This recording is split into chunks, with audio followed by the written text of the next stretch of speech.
Langit sore di atas desa Waringin tampak tenang, seperti kanvas yang dilukis dengan warna jingga yang lembut. Jalan-jalan tanah memanjang di antara sawah dan rumah-rumah kayu berlumut, seakan waktu berjalan lebih lambat di sini. Di balik ketenangan itu, Raka duduk sendirian di beranda rumah tua peninggalan kakeknya. Tangannya memegang kamera, tapi lensa tidak diarahkan kemanapun. Ia hanya termenung. Sesekali matanya melirik pada tumpukan buku tua dan foto-foto berdebu yang ia bawa dari kota. Rasanya aneh, ya, pulang ke tempat yang katanya asal-usul, tapi nggak ada satupun yang terasa akrab.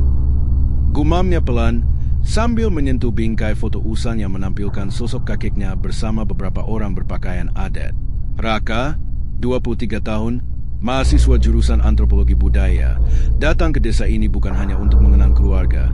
Ia sedang menyusun skripsi tentang cerita rakyat yang tak pernah terdokumentasi secara resmi.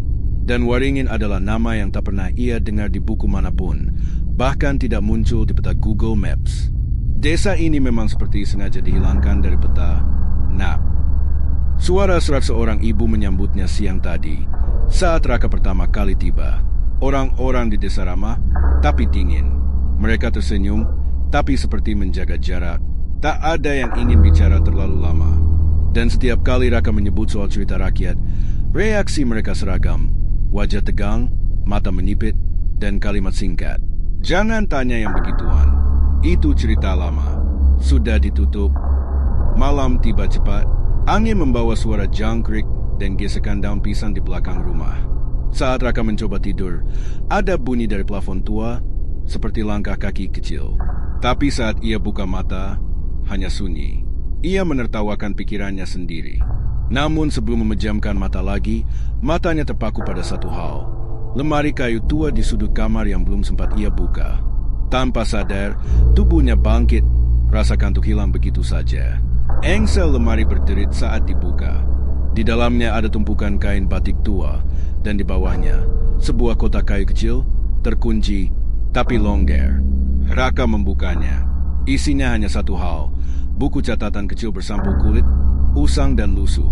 Di halaman pertama tertulis tangan kakeknya. Catatan tentang yang tidak boleh diceritakan. Hujan turun perlahan, menari di atas atap rumah tua. Di dalam kamar yang hanya diterangi lampu minyak kecil, Raka duduk dengan mata terpaku pada lembaran-lembaran tua di buku catatan kakeknya. Tulisan tangan di sana sudah mulai pudar, namun masih bisa dibaca. Aku tulis ini bukan untuk dikenang, tapi untuk dijaga. Bila kau membaca ini, berarti ada sesuatu yang telah bergerak lagi. Maafkan aku, cucuku. Raka menelan ludah. Bulu kuduknya meremang. Setiap halaman berikutnya membawa lebih banyak pertanyaan daripada jawaban. Beberapa hanya berisi potongan kalimat yang terasa janggal. Suara dari arah matahari terbenam.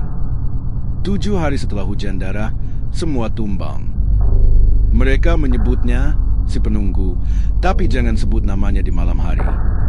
Apa maksud semua ini? Raka bergumam pelan, tapi rasa penasaran dalam dirinya jauh lebih kuat daripada rasa takut. Keesokan paginya, ia mendatangi balai desa, membawa buku itu. Tapi saat ia menunjukkan catatan tersebut ke Pak Lurah, perubahan ekspresi terjadi seketika. Dari ramah menjadi tegang, dari senyum menjadi bisu. Pak Lurah hanya berkata, itu bukan untuk dibaca. Simpan, kembalikan ke tempat semula, dan anggap tidak pernah melihatnya.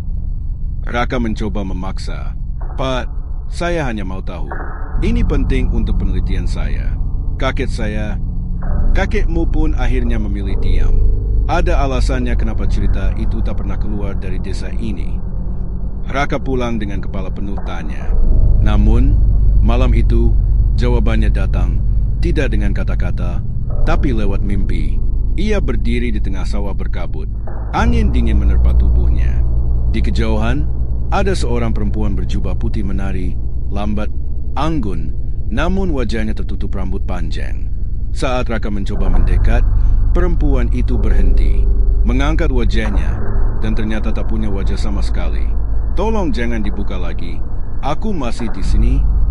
Raka terbangun, nafasnya tersengal, dadanya sesak, dan saat menoleh ke jendela, ia melihat sesuatu berdiri di sana.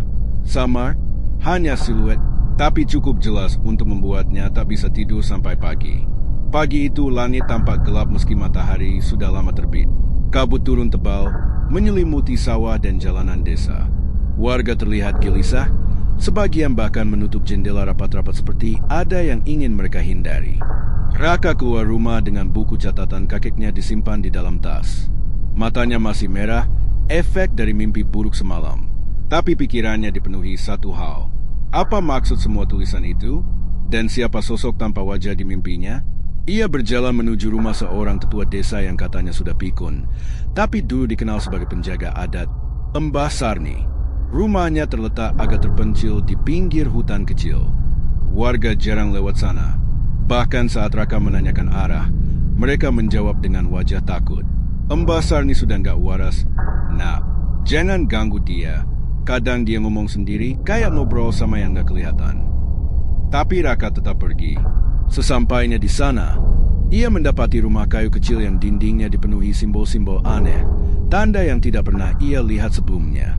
Di depan pintu tergantung sesajen kering dan janur kuning yang sudah layu. Rumah itu sepi, tapi saat ia mengetuk pintu, "Kau yang bawa catatan itu, ya?" Suara tua dari dalam langsung menyambutnya. Pintu terbuka perlahan. Muncullah sosok Mbah Sarni, kurus, keriput, dan sorot matanya tajam, jauh dari kesan pikun. "Masuklah, aku sudah menunggumu sejak malam." "Mereka memberitahuku." "Mereka?" tanya Raka, bingung. "Makhluk yang kamu lihat di mimpi, itu bukan sekadar mimpi. Itu peringatan." Di dalam, suasana rumah lebih aneh lagi. Ada beberapa cermin ditutup kain hitam, dan potongan boneka kayu ditaruh di sudut ruangan, menghadap tembok. Mbah Sarni kemudian mengambil kain merah dari atas lemari dan menghamparkannya di lantai. Ia meletakkan 5 batu hitam di atasnya, dan mulai berdoa dalam bahasa Jawa kuno yang Raka tidak mengerti. "Kakekmu dulu hampir membuka semuanya, tapi dia berhenti setelah satu keluarga di desa ini menghilang. Begitu saja, tidak ada bekas. Tidak ada suara, hanya darah di depan pintu. Dan sekarang kau membuka lagi lembaran yang seharusnya dibiarkan tertutup."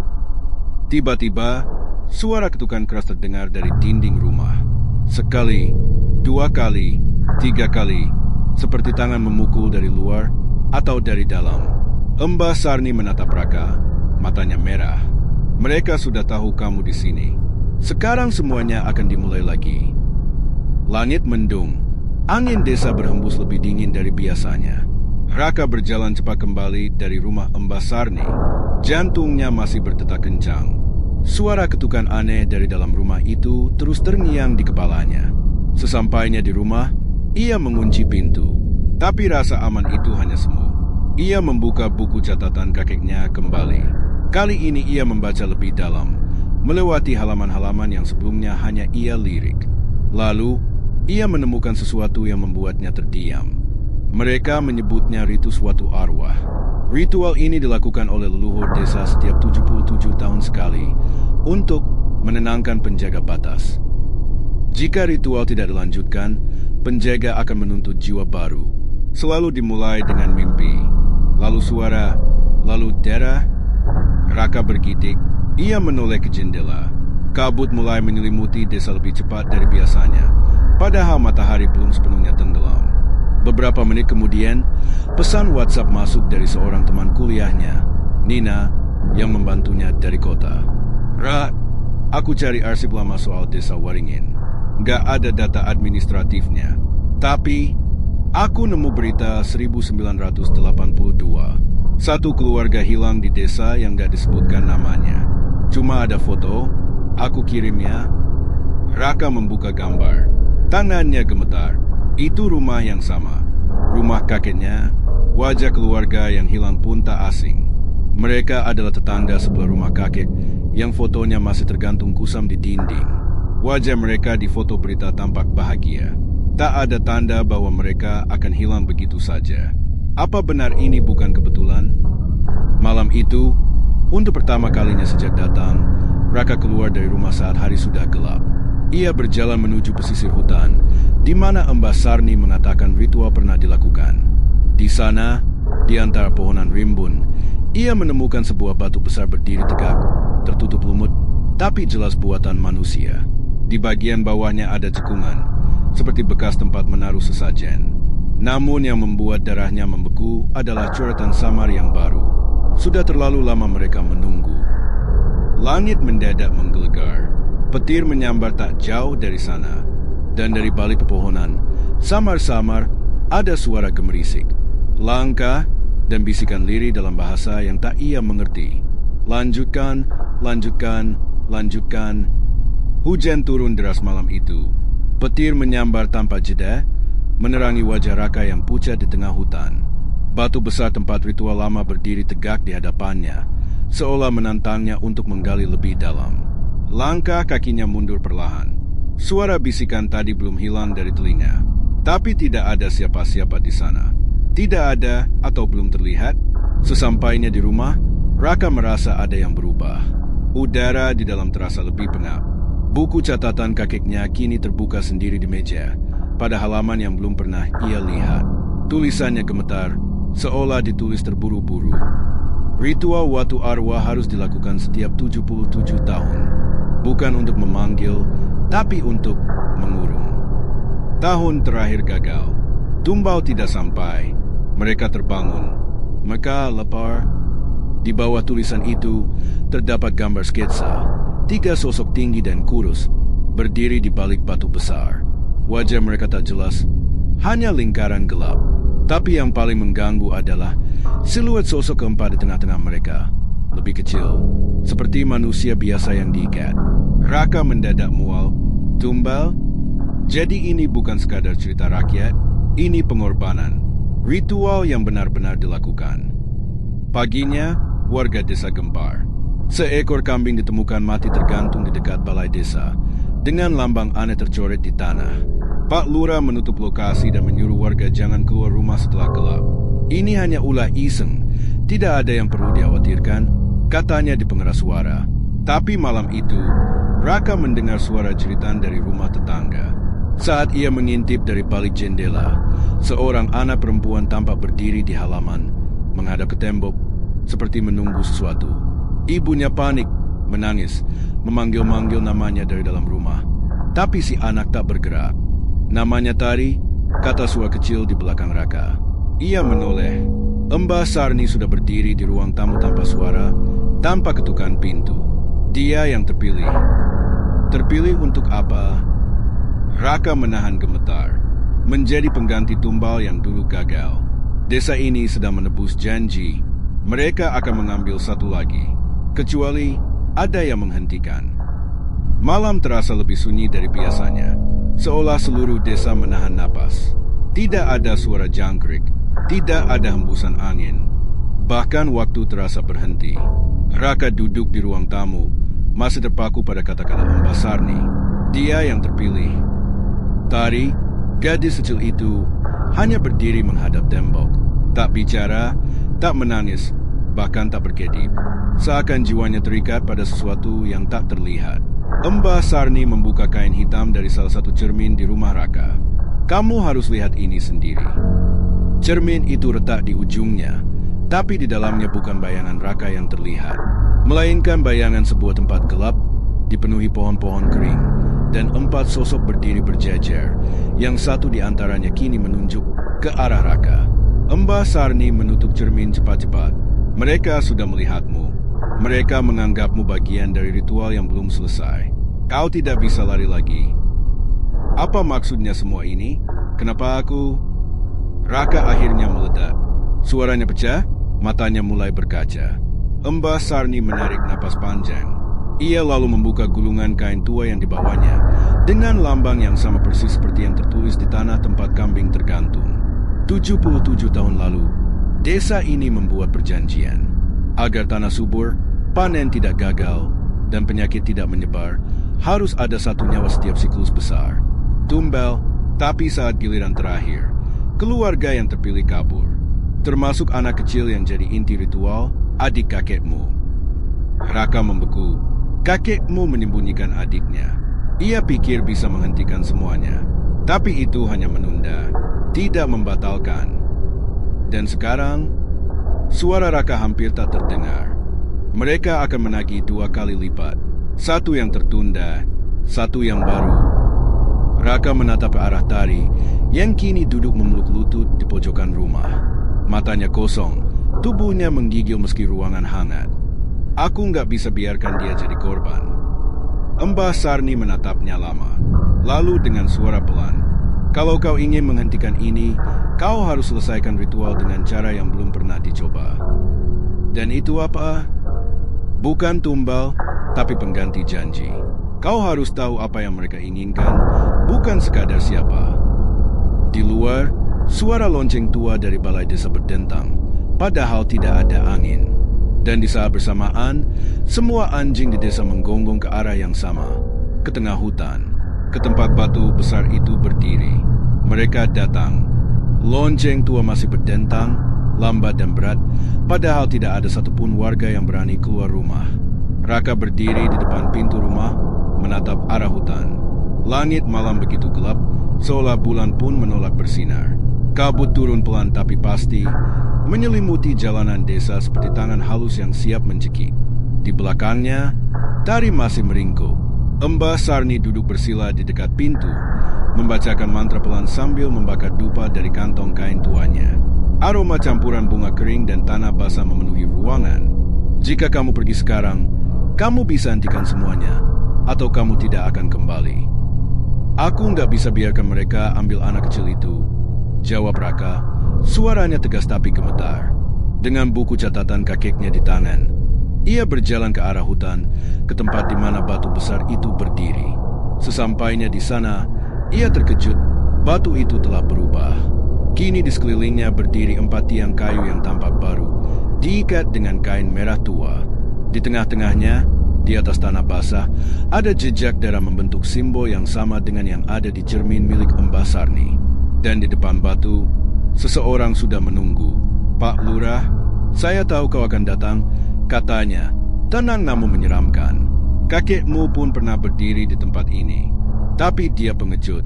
Dia menolak menyelesaikan ritualnya. Dan akhirnya, kita semua menderita. Kau yang melanjutkan ini semua? Tanya Raka, marah. Bukan saya. Ini bukan tentang saya atau kamu. Ini tentang menjaga batas. Jika tidak ada yang dijadikan penghubung, dunia kita akan terbuka dan mereka akan masuk. Pak Lurah melangkah ke samping, memperlihatkan meja batu datar, tempat di mana sesajen dulu diletakkan. Kini di atasnya ada kain putih kecil dan sebuah pelati besi tua. Kita tak perlu darah manusia, hanya perlu kesediaan. Tapi jika tak ada yang mau, mereka akan ambil dengan paksa. Tiba-tiba, suara tawa kecil terdengar dari balik pohon. Tari, dia berdiri di sana, matanya hitam pekat. Bukan seperti anak kecil, bukan seperti dirinya. Mereka sudah bicara padaku, katanya pelan. Mereka bilang, kamu yang harus mengganti janji itu, Kak Raka. Raka terpaku. Kalau kau benar-benar mau menyelamatkan desa, berikan dirimu. Bukan sebagai tumbal, tapi sebagai penjaga baru. Petir menyambar di belakang mereka. Batu besar itu retak sedikit di bagian atas, dan asap hitam mulai keluar dari celahnya. Mereka tidak sabar lagi. Asap hitam makin pekat, menyelimuti batu besar yang kini terlihat seperti napas dari dunia lain tengah membuncah keluar. Tanah di sekeliling batu mulai merekah perlahan, mengeluarkan suara retak seperti tulang patah. Raka berdiri di tengah lingkaran tiang kain merah. Di satu sisi, Tari yang kini tak sepenuhnya terlihat seperti anak kecil biasa. Di sisi lain, Pak Lurah tenang tapi dengan tatapan kosong, seolah ia hanya perantara. Kamu bisa akhiri ini, kata Pak Lurah. Kamu punya garis darah dari mereka yang memulai semua ini. Jika kamu bersedia, mereka akan menerima penggantian janji. Raka menatap buku catatan kakeknya. Di halaman terakhir, ada tulisan kecil, berbeda dari yang lain. Seolah ditulis dengan tergesa menjelang ajal. Jika kau membaca ini, dan kau memilih untuk menyelamatkan, ingat, penjaga bukanlah korban. Ia adalah penutup gerbang. Penjaga tidak mati. Ia hanya dilupakan. Tiba-tiba, suara-suara dari balik pepohonan mulai terdengar. Tangisan, bisikan, tawa kanak-kanak, Semua tumpang tindih menyesakkan dada Raka. Ia menutup mata dan mengambil langkah ke depan ke arah meja batu di mana belati dan kain putih menantinya. Kalau aku jadi penjaga, apakah mereka akan membiarkan desa ini hidup tenang sampai siklus berikutnya? Ya, jawab Pak Lurah pelan. Raka meletakkan tangan di atas meja batu. Ia mengambil kain putih itu dan melilitkannya ke pergelangan tangan. Saat ia mengangkat belati, tari kembali seperti semula. Mata hitamnya berubah menjadi mata anak kecil yang ketakutan. Kadengan, sudah waktunya. Raka menancapkan belati ke tangannya sendiri. Darah menetes ke atas batu. Seketika, simbol di tanah menyala merah dan asap hitam yang menyembur dari batu berhenti mendadak. Langit menggelegar, seluruh desa seperti menghela napas bersamaan. Pak Lurah memejamkan mata. Tari jatuh pingsan, tapi tubuhnya kembali hangat. Dan Raka tidak pingsan, tidak mati. Ia berdiri diam di samping batu, dengan mata yang perlahan berubah kelabu, seolah penglihatannya telah digantikan oleh sesuatu yang lebih tua, lebih kuno, dan lebih dalam dari sekadar manusia. Pagi harinya, desa kembali terang. Kabut hilang. Lonceng tak berbunyi lagi. Tapi Raka tidak pernah kembali ke rumah. Warga hanya melihat seseorang berdiri di balik pepohonan saat fajar. Tak bicara, hanya mengawasi. Sebentar, lalu hilang. Penjaga baru telah ditunjuk. Pagi itu, kabut tak lagi turun. Langit begitu bersih. Burung-burung kembali terdengar. Dan bau menyengat yang sempat memenuhi desa telah hilang. Warga mulai keluar rumah dengan hati-hati. Mereka melihat sekeliling, jalanan kosong, pepohonan biasa, dan udara yang tenang, terlalu tenang. Di balai desa, Pak Lurah berdiri sambil memandangi lonceng tua yang kini retak. Di sampingnya, ada kain merah yang tergeletak, warnanya memudar seperti baru saja kehilangan tuahnya. Tari ditemukan oleh ibunya, tidur di beranda rumah. Tubuhnya lemah, tapi napasnya teratur. Ia tak ingat apa-apa, hanya mimpi tentang hutan dengan mata yang menatap dari dalam tanah. Dan Raka, tidak ada yang menemukannya. Beberapa warga mengaku melihat siluet seorang pemuda berdiri di tepi hutan setiap matahari terbit, diam, tak bergerak. Tapi saat didekati, sosok itu menghilang. Mbah Sarni duduk di teras rumahnya, membakar dupa kecil. Ia tahu Raka telah menjadi penutup gerbang, penjaga sunyi antara dunia nyata dan gaib. Tidak mati, tapi tidak sepenuhnya hidup. Dia memilih untuk menanggung semuanya, agar yang lain bisa bernapas tanpa rasa takut. Gumam Mbah Sarni sambil menatap kejauhan. Beberapa hari kemudian, Tari mulai menggambar. Ia menggambar pohon besar, batu yang terbelah, dan seorang pria dengan mata kelabu berdiri sendirian. "Itu Kak Raka, kan?" tanya ibunya. "Bukan," jawab Tari pelan. "Itu penjaga. Kak Raka udah nggak bisa dipanggil kakak lagi." Waktu berlalu, desa kembali hidup, pasar dibuka, panen kembali subur.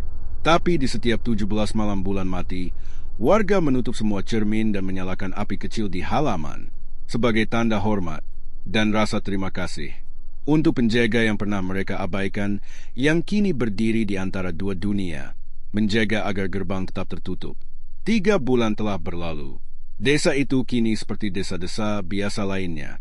Tidak ada yang aneh, tidak ada yang ganjil.